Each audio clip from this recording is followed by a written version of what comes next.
1979 SuperTrain.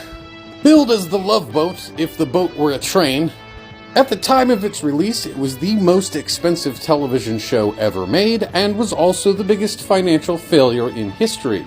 With nearly $10 million spent on 3 trains, one a massive-scale full-size version that was just on a soundstage, and it didn't move at all. In fact, the actors in front are what is moving, the train itself is not. For shots with the train in motion, they used models, and they built 2 models. One, a very large-scale train model with a whole lot of track, about 1,000 feet of track that they would move around as needed for different exterior shots.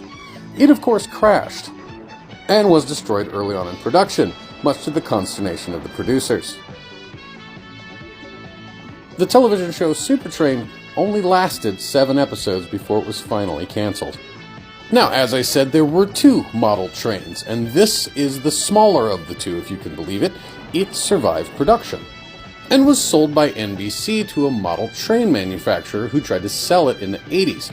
When that failed, it just went into storage, and eventually that company went out of business, and it was abandoned in their headquarters until it was purchased by a cabinet maker, who stored it in his barn, until eventually being sold to a man named Ben Thoburn of Coin-Op Warehouse in Hagerstown, Pennsylvania, who kept it and posted about it online, where it went quite viral since it had actually survived.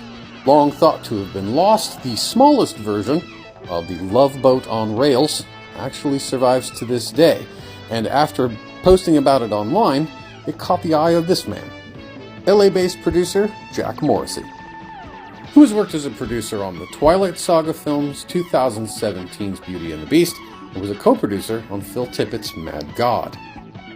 Today's SuperTrain resides in his collection in Los Angeles. Props to history.